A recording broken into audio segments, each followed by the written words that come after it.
नमस्कार मित्रांनो, आज सुरुवात करणार आहे एका नव्या स्टोरीला. माझं नाव सार्थक आहे. माझे वय 21 वर्षाचे आहे. माझे पप्पा 48 वर्षाचे आहे. ते एका कंपनीमध्ये काम करतात. घरचं वातावरण तसं चांगलं आहे. आई माझी गृहिणी आहे. तिचं वय 32 वर्ष आहे. आज मी तुम्हाला माझ्या आईची गोष्ट सांगणार आहे. मित्रांनो, माझ्या शेजारी एक अंकल राहतात आणि त्यांचे नाव राजेश आहे. त्यांचे वय 42 आहे. तेही अविवाहित होते. ही गोष्ट तेव्हाची आहे जेव्हा मी 18 वर्षाचा होतो आणि मी त्यावेळी शाळेला जात होतो. मी आईबरोबर कुठेतरी बाहेर जायचो तेव्हा मला रोज राजेश अंकल भेटायचे. ते आमच्याबरोबर चालत असायचे.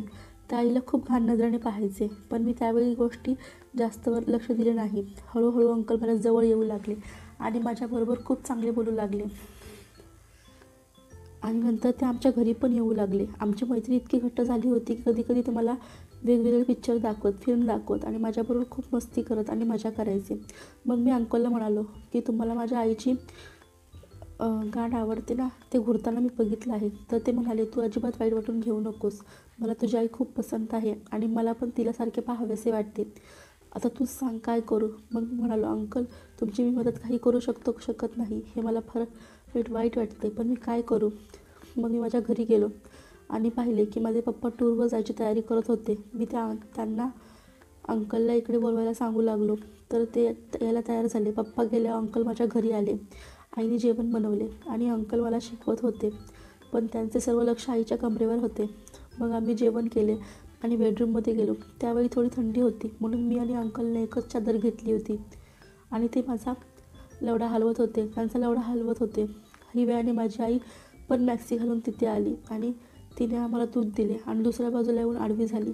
मग अंकलने त्यांचा पायजामा ढिला केला आणि त्यांचा लवडा माझ्या गांडीजवळ ठेवला आणि मग कुरवाळले. मग माझा हात त्यांच्या लवड्यावरती ठेवला आणि कुरवाळू लागलो. मी त्यांची हलवत होतो तेव्हा मला उकडू लागलं. आईच्या हलण्याची चाहूल झाली. मग मी उठलो आणि टॉयलेटमध्ये गेलो. मी परत आलो तर पाहिलं तर काय, अंकल आता माझ्या जागी आले होते आणि मी त्यांच्याजवळ झोपलो. मग अंकलने माझ्याकडे पाहिले आणि एक डोळा मारला आणि त्यांनी एक हात आईवर ठेवला आणि स्वतःची चड्डी काढून टाकली. ते आईची मॅक्सीवर करू लागले आणि त्यांचे पाय आईच्या पायावर ठेवून कुरवाळू लागले आणि एका हाताने तिचे बॉल हळूहळू दाबू लागले. आता आईला पण जाग आली होती आणि ती पण आईच्या मॅक्सीवरून तिच्या गाडीला लवड्याचा स्पर्श होत होता. पण आई झोपाचं नाटक करत होती. तिचा श्वास वाढला होता पण ती लाजेने काही बोलू शकत नव्हती. अंकलने तिचे बॉलवरूनच मॅक्सी दाबायला सुरुवात केली होती. मग त्यांनी आईच्या मॅक्सीमध्ये एक हात घुसवला आणि ते पुच्चित बोटं घालून आत बाहेर करू लागले. त्यामुळे आई आवाज करू लागली. तेव्हा अंकलने आईच्या पुच्चित थोडा ओलावा पाहिला आणि त्यांना समजले की त्याच्याबरोबर जावायला ती एकदम तयार आहे. मग त्यांनी चड्डी काढून टाकली आणि तिला ओढून आपल्या जवळ घेतले. ते दोघं एकमेकांना चिटकले होते. आईने माझ्याकडे पाहिले पण मी झोपायचं नाटक केलं. ती थोडी घाबरली होती. मी काय उठलो तर काय होईल. मग अंकल तिला म्हणाले की काही नाही होणार, मी आहे ना, घाबरू नकोस. मग त्यांनी आईची मॅक्सी काढून टाकली आणि आता आई त्यांच्यासमोर एकदम नागडी उभी होती. अंकलने तिला किस करायला सुरुवात केली. अंकलने पण स्वतःचे सगळे कपडे काढून टाकले होते. दोघे एकदम नागडे होऊन चिटकले होते आणि आईचे बॉल ते दाबू लागले आणि त्यांनी त्याला चुंबन करायला सुरुवात केली. आईने त्यांचा काळा पाहिला आणि ती त्याला हलवू लागली. मग अंकल आईच्या वर आले आणि लवड्यावर तेल लावून त्याला पुच्चीवर सेट केले. अंकलच्या लवड्याला धक्का देऊन ते आत बाहेर करू लागले. आईच्या तोंडून आता हा आवाज येऊ लागला. अंकल थोडे थांबले आणि पुन्हा तिला किस करू लागले. तिचे बॉल दाबू लागले.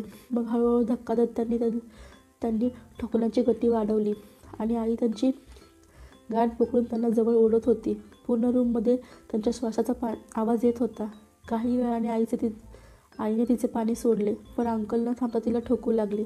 मग काही वेळाने ठोकल्यावर त्यांचे पाणी बाहेर पडले. त्यांनी सर्व आईच्या बेंबीवर टाकले. मग काही वेळाने आईने तिच्या चड्डीने ते सगळं पाणी स्वच्छ केलं आणि ती दोघे पण टॉयलेटमध्ये जाऊन आले आणि परत करू लागले. मग ते 6-9 अशा क्रियेमध्ये आले आणि दोघांनी एकमेकांच्या लवडा आणि पुच्चीला खूप वेळ चाटले. मग अंकलने आईला उलटे केले आणि तिची गांड कुरवाळू लागले आणि त्यांनी तिच्या गाडीच्या भोकावर खूप सारे तेल लावले आणि त्याचा लवडा त्याच्या वर ठेवला. ते आईच्या वर चढून झोपले. आईच्या गांडीत धक्का देऊ लागले. आई जोरजोरात ओरडू लागली होती.